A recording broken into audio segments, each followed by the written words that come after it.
Enough of the pandemic. Let's get out. It's like this crampedness. Everything is closing in. There's depression. There's these, how in the world are we going to navigate through this, huh? It's Rob and Liz, his morning crew on his radio. Stephanie Baker, Life and Abundance Counseling Ministry, along with us this morning to help us navigate through some of these things. Evidently, she dreams about pigs. I do. Yes. For another show. Yeah. She dreamed about a pig this morning. It's amazing. So that tells you she's a really healthy person. Exactly. It tells us something. It tells us something. We're not sure what. I'm glad somebody else has weird dreams like I do. And loves talking about them, too. Yeah. Stephanie, we want to find out, because we're talking about the pandemic and that we're going into a year of it. How do you know, though, if you're actually depressed or if it's just you're having a sad or kind of a low day? Yeah.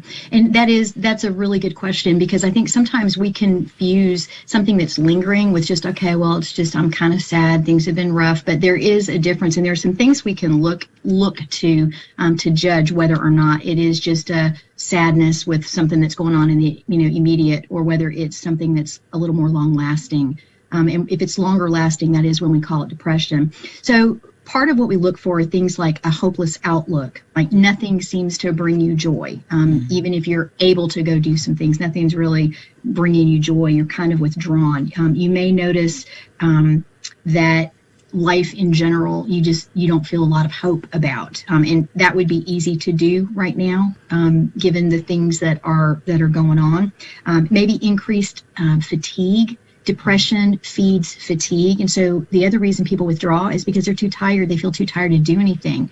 And with fatigue, that just feeds the depression even more, because you do withdraw, and then withdrawal feeds more depression. Isolation is what happens.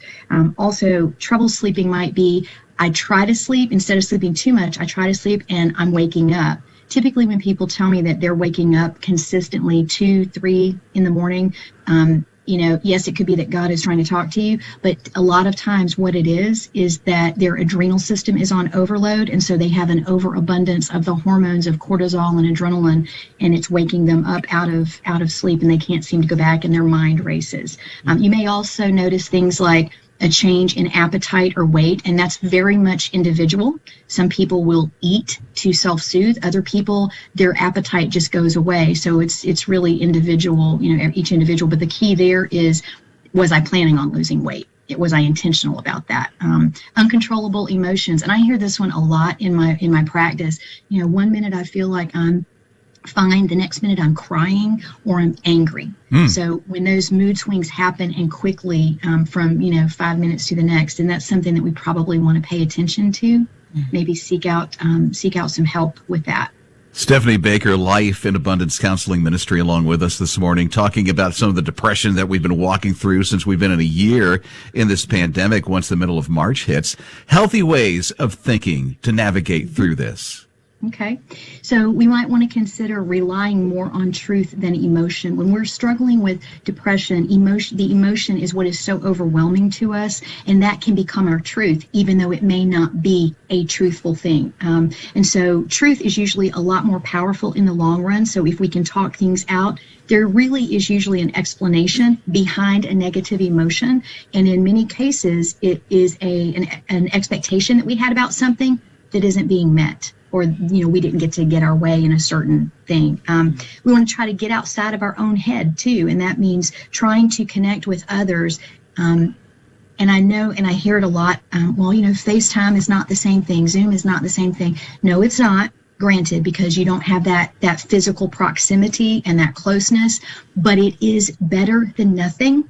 And it is a means of you staying connected, and we really do need to make an effort to do that. And I can tell you that because my daughter FaceTimes me all the time. And while it's not ideal, I love that I get to connect with her on FaceTime because I don't see her every day. And maybe once a week, but the FaceTime is like, I like this because I actually get to see her a little bit. Yes, you get to see the facial expressions depending upon how y'all are doing that. You might even get to see the whole person.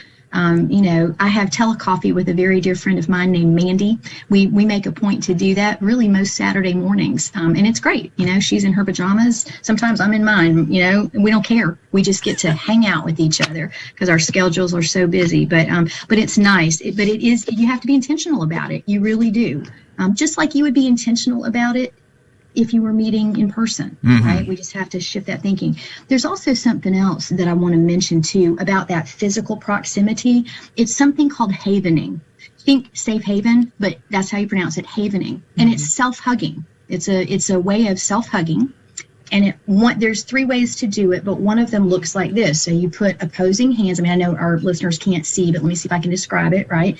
You cross your arms and you put the palms of your hand on the opposite shoulder and you gently move down to your elbow, and then you just keep doing that. You're kind of almost like, it's like petting an animal, right? But when you do that, what happens is it releases oxytocin, dopamine, and serotonin, and those are the feel-good hormones. And it also reduces the stress hormones, the cortisol, the adrenaline. There's a couple of ways we can do that. One of the ways is called transinspirational. I'll get it right. And so what we're doing with that is we're actually exchanging, when we feel anxious with something, we're connecting the positive hormones with the thing that we're thinking, like, okay, I'm worried about my job. I'm worried about my family. But what I'm doing as I'm doing that is I'm literally changing my brain waves to delta waves. And I'm calming myself. So my brain begins to associate, even with that scary thought, it begins to associate peace and calm. So it's disconnecting the emotional distress of it.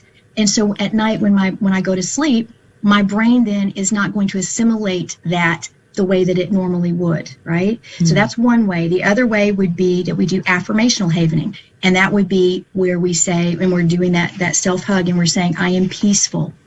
I am calm. Right? The Lord holds me in his hand, whatever we want to say. And so at night, our brain brings that in and assimilates that as well. That's is very interesting. By the way, if you want to see what Stephanie was telling you about, because you can't see it while you're driving down the road listening to the radio, this will be on His Radio TV. So you'll see it on Apple TV, Roku, the My His Radio app, HisRadio.com. And we have a specific blog that's going to be posted in just a little bit that you'll see this entire interview on, and even more tips that Stephanie has for you. And it sounds ridiculous to self-hug yourself, but the way that you're describing it, Stephanie, just makes sense. Yeah, it really does. It's like you give yourself a hug. And I have done this with clients, like walk them through this, where they actually really do hug themselves. And even that releases that feel-good hormone. I did it while you were talking, and I actually felt better. So, yeah, I think I might do that. Well, I'm good enough, I'm smart enough, and people like me. Right? Where have I heard that? Thank you, Stuart Smalley's. Stephanie Baker, Life and Abundance Counseling Ministry. Thank you so much. Check out the blog at hisradio.com. You'll see the entire interview there coming up in just a bit. Plus, you'll see that self-hug. His Morning Crew. It might not look pretty, but it tastes great. It's Lizz's Ugly Bakery. I'm Rob Dempsey. That's Liz Riles. It's His Morning Crew on His Radio with a different kind of a twist this morning when it comes to Lizz's Ugly Bakery. Yeah, I made cake sickles, which are so much fun. Kids, try to get mom and dad to let you do this weekend because it can be easy and it's a lot of fun. You have to get cake sickle molds to make these, but you put them on sticks and it looks like popsicles that you would get in the grocery store or from the ice cream man or whatever, but it's like a cake pop that you dip in chocolate or white chocolate, and then you put sprinkles or glitter or whatever on top. That's really nice. And you have plastic on them. I do. So it's almost like a little party favor. Today is my daughter Taylor's birthday.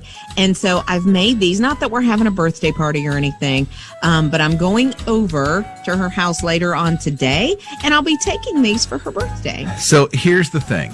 Usually, Ian and TJ, who are our His Radio TV producers, will do the taste test of this. But because she's got these wrapped in plastic, because it's her daughter's birthday, we can't taste test them today. It's like they're only for her daughter and just for her daughter. Taylor, we love you, but can you share? And she probably would if she knew I did this. But it's just sometimes, and you can probably relate to this, that some things are a little more special, and you just have to keep them for that special person for their special day. So here's what we'll just do. Since they can't try them, at least they can tell you how they look. So let's just judge. Okay. What do you think, Ian and TJ? Can you just judge the way they look instead of the way they taste? Yeah. Okay. What do you think? Ian. Let's see, TJ, what do you think? No, let's start with you, Ian. Ian. Me? Yeah. All right. Yeah. Well, I think they look all right. The sprinkles are pretty colorful, but there's a good bit of glitter going on. I mean, I understand, Liz, I know you love putting glitter on everything, but I mean, maybe you could have done without the glitter this time. And plus, really? If you have glitter all over something, I mean, it just gets everywhere. You see it for months, so I don't know. Well, I like glitter. I mean, I like glitter. Okay. I'll take your word for it. So it sounds like, Ian, you don't like them the way they look. Yeah, no, they're not my All right. So TJ, who usually doesn't like the way any of Liz's Ugly Bakery tastes, what? Right. Come on, just bring it to us, TJ. I think they're nice. I'd eat them. You'd eat them? So the day I can't share with you is when you say you would eat them. Like, what? Well, I mean, they're nice. I think they're really pretty this time. You put a lot of hard work into it, and I think they look really nice. Like, it's not Liz's Ugly Bakery today. Okay, so here's what's going to happen. I'm going to take them to Taylor's house. If she has one left over, I'll bring you one, and then hopefully you'll like it. Hopefully. Get to try it in the morning. Okay. Wow. Well, that took a different turn. My mind is blown. I have no idea. Ian doesn't like it. TJ does. What is happening? The earth is off its axis. I don't know. Here's the deal. Liz's Ugly Bakery. It might not look pretty, although it's different today because TJ likes the way they look and taste great, but we don't know just yet. But the recipes, everything are online. Go to hisradio.com. Click on Rob and Liz. You'll see Liz's Ugly Bakery blog right there. Rob and Liz. His morning crew. Spring break coming up. A lot of people looking so forward to spring break. And here's what Disney World is going to do. They're extending their hours beginning in March. Oh, yeah. That's good. Still social distance, still wearing the mask. I mean, they have all the protocols, but they're thinking, you know what, since spring is coming and spring breakers are going to be here and people want to do all this great stuff, they're going to extend the hours a little bit. So that'll be really nice. Yeah, we went to Disney one time around Easter. So in the spring, it was probably my favorite trip to Disney ever because then we started going in August. It is way too hot in August. Yeah, right? Yeah. Super, super hot in August. Good time to go is January. Mm-hmm. It'll be down sometimes into the 50s. That's winter in Florida. That's a cold winter in Florida. Is in the 50s. They're wearing big mink coats at that point. Yeah, and there is nothing like the fireworks show at the Cinderella Castle. And Tinkerbell. Oh, yeah. It's really fun. And a great place to watch it is from the Contemporary Hotel that is right there at where the Magic Kingdom is.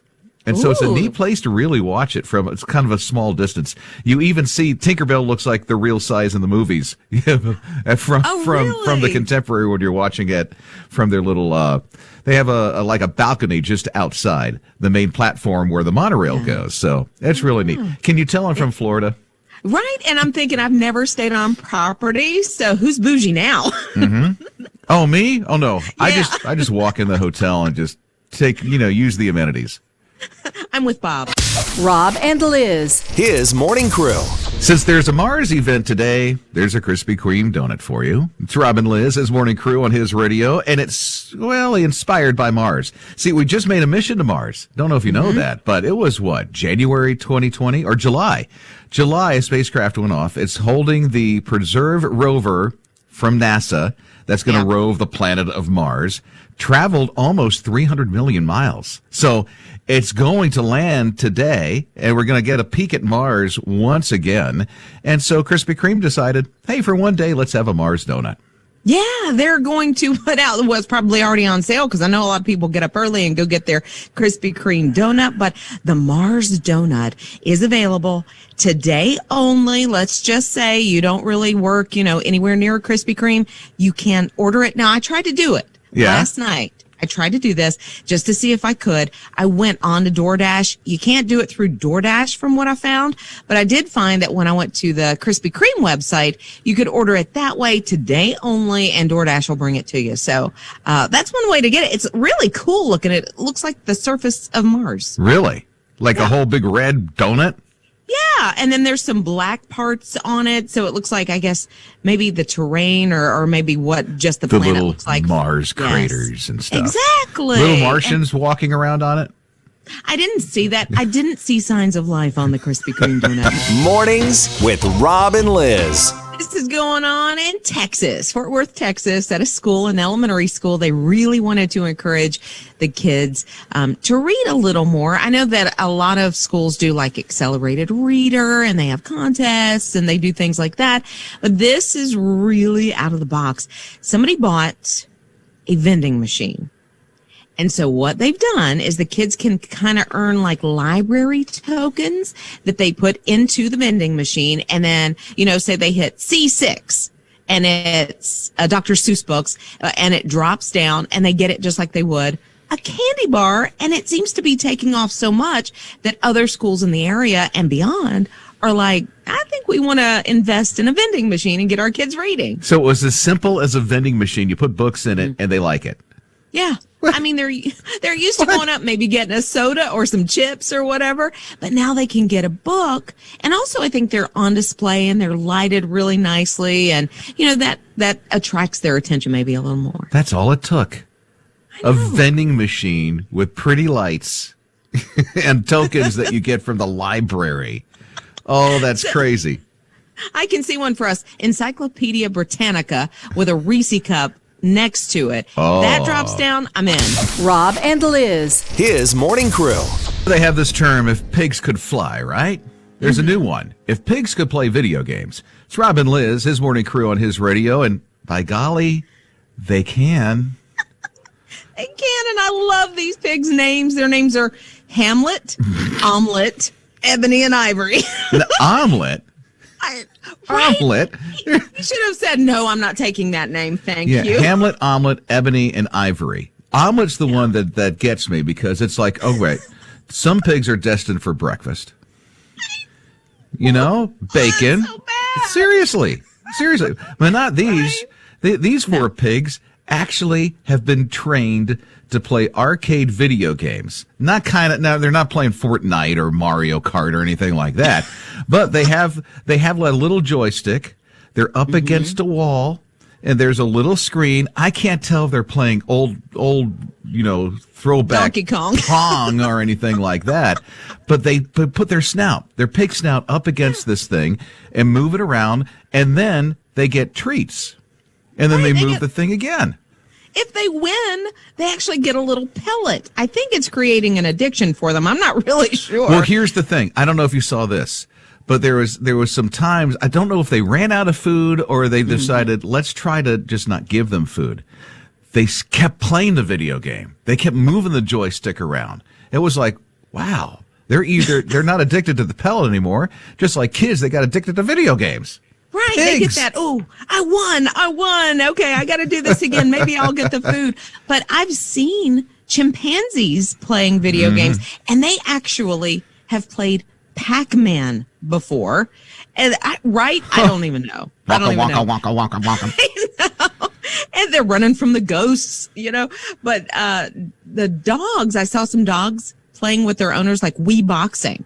Charlie, I could play with my golden doodle because she boxes me from time to time anyway. Well, is it with the joysticks? I mean, what do they do? How do they play Wii boxing with dogs? I think it's just they're doing this, they're moving their hands back and forth, and then it translates to the screen. Dogs don't have hands. They have paws. They're throwing paws. That's what they're doing. His morning crew. Here's Fran. It's time for Fran to get her scheduled vaccination for COVID-19. So she's in Seattle. The snow is so thick she cannot drive her car. So what does she do? She walks 6 miles in the snow, and Fran is 90 years old. She's 90 and she made that trip? She's like, I've scheduled this weeks ago. There's no way that I can cancel it or it's going to be longer and I want this vaccination. So she walks in the snow 6 miles at 90. This is Fran. She's a superstar. So, and that's one way uphill. So Both ways. both ways uphill. Yes. Yeah. So it's 6 miles there, 6 miles back home. So altogether, she walked 12 miles for that vaccination. And she's thinking here, I have one more to do. Hopefully in a couple of weeks when it's time for my second vaccination, I can drive my car. Yeah. Hopefully it's going to be a little warmer weather for her, but Seattle, you just never know. Is it going to be super cold? Is it going to be raining? Because it rains, most of the year. So yeah, I'll be praying for Fran for sure. And to have that dedication to walk 6 miles like that, just to do it. And what? I mean, she's strong. She's really strong. And when you see her, she doesn't look like she's 90. She looks like she just hit 65. And it tells me there's somebody in her life that she wants to spend time with, and that's why she's doing His morning crew. Taking a nap is just so good. No, it's so bad. It's Rob and Liz, his morning crew on his radio. Well, kinda. They're saying long naps during the day are harmful for you. Which, if I take a nap, that's the only kind of nap I will take. A long one? Long one. Yeah, I don't understand. My husband Joey can take these 15-minute little cat naps and be re-energized. But they're saying if you add too much time to your midday nap, it's going to do you more harm than good, like even affecting your heart. Yeah, isn't that wild? Now, they're saying 30 to 45 minutes, it's okay. If it's less than that, you're fine. If it's longer than that, it's just going to ruin your sleep the rest of the time, and it just throws your body off whack. I had no idea. I'll take a nap from time to time, but usually it's short. It's maybe 15, 20 minutes, only because the dude dozes off in the chair. So that's what kind of happens. I'm like, and that's funny. If I'm sitting still, I just get home, and I'm sitting still and I turn on the TV just to unwind a little bit, all of a sudden I find myself 20 minutes later waking up. I'm like, what just happened? So the power nap is not on purpose. I feel like I'm hearing Joey talk to me about his naps because it's like the remote in one hand. He's watching, whatever sports, and then I hear, and me, I'm down for like 4 hours. Oh, man. So it's got to be detrimental to me for sure. Well, that's you went to sleep. You didn't take a nap. You took a long slumber there, girl. Mornings with Rob and Liz. Liz is a trendsetter. At the beginning of all of this COVID, we're talking April 2020, Liz had, I would think, the very first outdoor wedding. And now it's a trend. That. It's a trend. She did it for her daughter. And now outdoor weddings is a thing. Thanks to Liz Riles. We did have an outdoor wedding. It was sort of, we kind of had to do it. We had a wedding inside that was going to be 125, 50 people, something like that. It ended up, because of the pandemic, down to 9. Yeah. 9 people. But yeah, that seems to be making a trend because people are seeing, brides and grooms are seeing just how beautiful an outdoor wedding actually is. And it's a little less expensive if you do it right. And so, yeah, it's a trend now. Well, not just that. You're not inside. And then, it depends on the state because restrictions for COVID and having to be social distance and, quarantine and all that other stuff is different. So that's why a lot of these outdoor weddings are becoming a big trend. And they're saying the average cost, say you have like 100 to 150 people instead of 500, it's anywhere between $8,500 to, $16,000.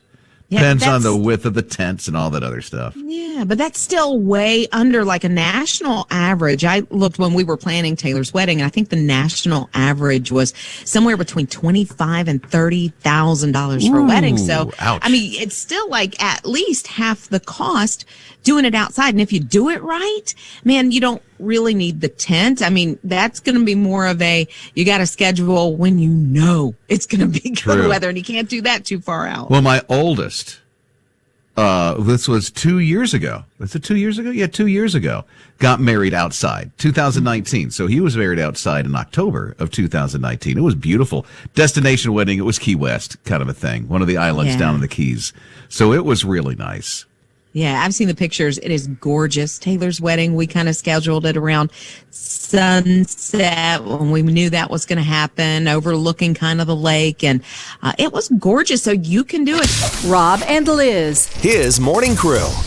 When there's a rain delay at the Daytona 500, what does a race car driver do? Checks out and goes get fast food. It's Rob and Liz, his morning crew on his radio. Crazy, huh? At the Daytona 500, what was this? Valentine's Day, right? Yeah. Yeah, I don't understand. Like, I would think that if you have a rain delay, you're checking the oil, you're checking the tires, No. Ross Chastain, who was driving on that Sunday, February 14th, the Daytona 500, had a hankering. He wanted a Big Mac. He did. So he went out. He decided, he left the racetrack. He jumped in his car. He still has all his gear on, of course. He drives off to McDonald's, goes through the drive-through window, and check out what he posted on his Twitter. Yes, ma'am. You just came from the racetrack? Yeah, we're racing, and whenever it stops raining, This is my first time being in a race car. I race in McDonald's car. Huh? I race in the McDonald's car. For real? Yeah, number 42. Yes, hot fudge. That's funny. Evidently, he got something with hot fudge on it. Is he going to actually eat a hot fudge sundae and then get back in the I know. What's his stomach like after that, huh? So he got something for everybody on his team at Mickey D's through the drive-thru. And as you heard, I mean, that reaction from the girl who was taking the order, I mean, listen. But was it she knew who he was, or did he scream in at 150 miles an hour? Yeah, it's like, yeah. right there. Give me my Big Macs and my hot fudge. That's what I want. And then I'm going to go back to race. Mornings with Rob and Liz. To be a kid and to play in a trash can. It's Rob and Liz, his morning crew on his radio, although this could have been horrific. Yeah, this is Elias. Elias is 7. He lives in Florida. He was at his grandma's house, and he was just playing outside. And you know how little kids are. They will find anything to play with, and the more dangerous it is, it seems like the more they gravitate to it. Well, you wouldn't think a trash can would really be that dangerous, except it was garbage day. So Elias climbs into the trash can, and he's playing around. Next thing he knows, he's being hoisted up and being put into a garbage truck. And of course, you know, little guy freaking out. Thankfully, the driver of that truck looked in his mirrors because he's trained to always look in his mirrors and his camera to look in the back of that garbage truck. And he saw Elias being dumped in. Isn't that crazy? Oh, that is just so scary. So here's the thing. You know the kind of garbage truck that Liz is talking about, because the garbage cans, you know, they're picked up by a claw and then dumped in there. And so he was just so smart that he looked to make sure all the garbage gets out of every can. And that's when he saw Elias go straight into the garbage truck. Real scary. Yeah. And then Elias said, you know what? I thought I was going to be like a mashed potato. And he honestly would have been had the driver of that truck not noticed that he was in the back. And so, of course, he immediately shut everything down. Of course, Grandma comes running out, and she is very thankful for that driver that he was doing exactly how he was trained. Well, they had to call 911. I mean, to get the Elias out of there. And here's the thing too, everything's automatic with those trucks. So as soon as they go, there's trash compacting happening constantly. If he didn't turn that off, if he didn't see Elias, it would have been a different outcome. Different story. You know what? God knows what he's doing to make sure that we're going to be okay. And Elias evidently has a lot of things ahead of him. His morning crew. There's always this big deal that the Shamrock Shake is out. And personally, here's what I'm thinking. It always comes out this time of the year. You know, St. Patrick's Day is coming up. It's always coming out. But I think there's a new spin on this. Because a new Shamrock Shake? What's going on? I don't know if it's called a new Shamrock Shake, and maybe they've done this before, because I'm sorry. I never rush off to McDonald's to get a Shamrock Shake. I just don't. Lots of people do, though. I don't do the Shamrock. I don't do any shakes because unless it's like, you know, protein. Oh, okay. Yes. Okay, I'll do that kind of stuff because I try to be healthy. I don't look as healthy anymore, but I try to be. But they have this Oreo cookie sidekick now for St. Patrick's Day. And so it's kind of like the Shamrock Shake is Batman and the Oreo cookie is Robin. Really? I think it might be the other way because the Oreo cookie one sounds good to me, and the original, Well, it's a McFlurry, so it's the Shamrock Oreo McFlurry. Yeah. Kind of a little snack size. They call it a snack size. Yeah. Do you like that mint and chocolate kind of flavor thing that's going on there? Sadly, yeah. I know. But I can't touch it. It's like Reese's peanut butter cups. I love them, but I can't touch them. You know what I mean? Don't bring them in the house. Don't, Yeah. because if you bring them in the house, man. they are gone. What happens to me is I will get Dunlop disease. What is that? You don't know what Dunlop disease is? I don't think so. It's when you put on your jeans and your belly Dunlops over your belt.